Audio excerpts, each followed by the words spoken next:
Dando continuidade à encíclica do Papa Francisco, Todos Irmãos, nós vamos ver aonde que ele conseguiu a inspiração, né? Como surgiu a inspiração. O grande inspirador dessa encíclica foi o próprio São Francisco. O Papa abre o texto dizendo que São Francisco foi o santo do amor fraterno, da simplicidade, da alegria. Foi o mesmo que o inspirou a escrever a encíclica Laudato Si, que é uma encíclica sobre meio ambiente. Mas o que é interessante de nós observarmos é que a encíclica, como nós vimos no vídeo anterior, que vem do grego, encíclica é que circula, era um documento voltado para a igreja, para todo o quadro, né, de sacerdotes, arcebispos e cardeais, onde então o Papa dava diretrizes, né, em termos de como a igreja deve se comportar e agir em relação a determinado tópico. O interessante, ou o que é novo, e é uma coisa bem legal em relação à Igreja Católica, tão criticada por uma série de motivos, inclusive motivos justos, mas nós estamos aqui fazendo uma visão crítica, né? O que é a visão crítica? É a visão sem preconceito, né? Não interessa se você é espírita, católico, ateu, evangélico. Isso você não pode criar um preconceito diante do que está muitas vezes acontecendo na sua frente. Então, a encíclica, as encíclicas, elas têm um peso importante.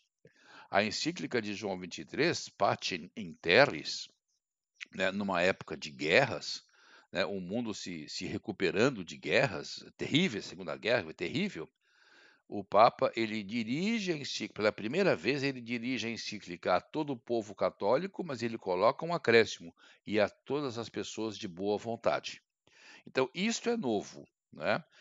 A igreja é uma igreja que ela está deixando de olhar para o próprio umbigo, como muitas continuam fazendo, não é? E levando uma mensagem que se aplica a todas as pessoas.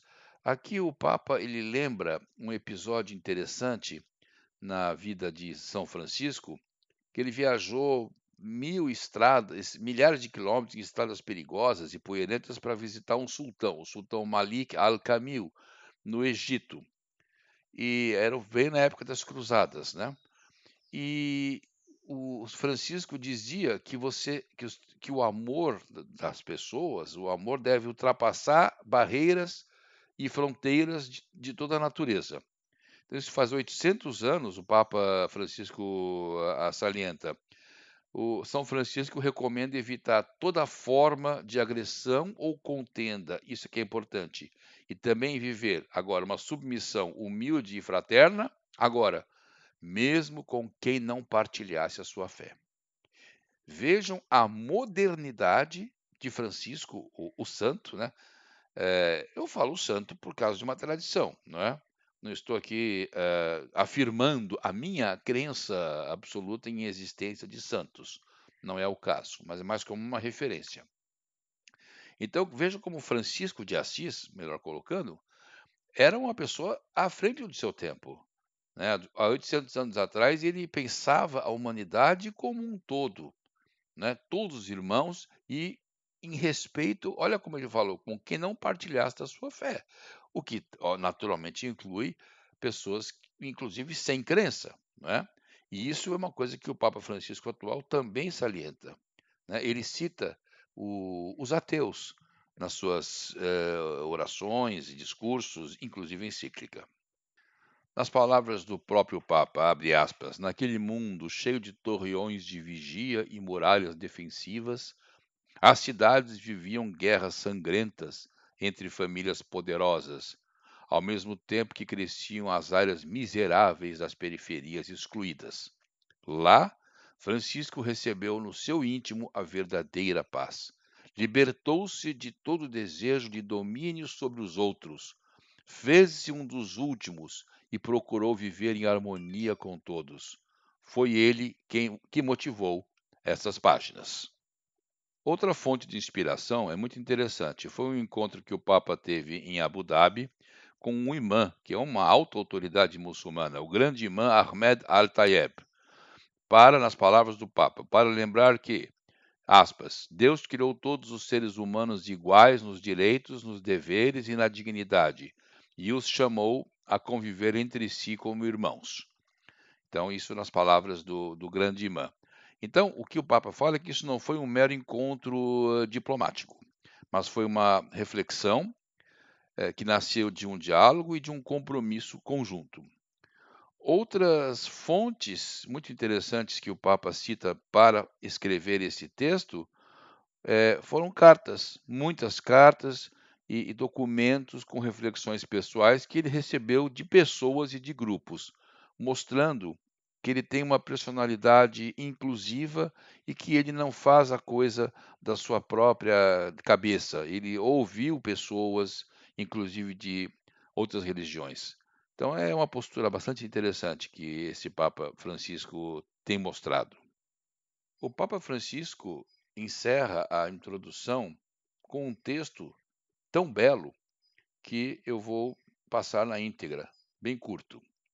Ele diz o seguinte: Desejo ardentemente que neste tempo que nos cabe viver, reconhecendo a dignidade de cada pessoa humana, possamos fazer renascer entre todos um anseio mundial de fraternidade.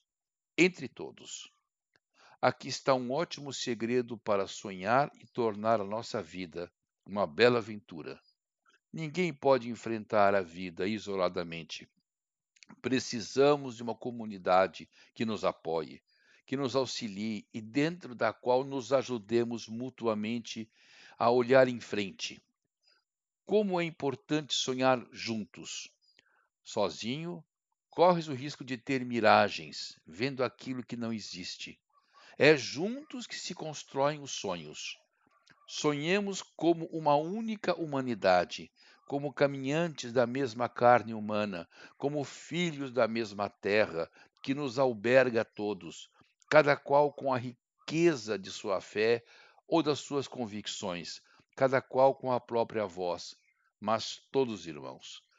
Veja que interessante essas palavras. O caráter universal, o caráter inclusivo. Ele não diz somos todos filhos de Deus, somos todos filhos de Adão e Eva, somos todos unidos em Cristo. Não, porque senão ele já começa a excluir pessoas. E ele quer o contrário, ele quer incluir, ele quer abrir, ele quer mostrar que, para muito além de toda crença ou de descrença, nós somos todos, nós estamos todos no mesmo lugar, somos todos irmãos quer gostemos ou não. E só funcionamos bem através de cooperação mútua, através de ajuda mútua, da compaixão, através da caridade no sentido de sensibilidade e empatia. Então, são palavras realmente ricas e muito idealistas e que vão permear todo o restante da encíclica, que no próximo vídeo nós continuaremos. Muito obrigado.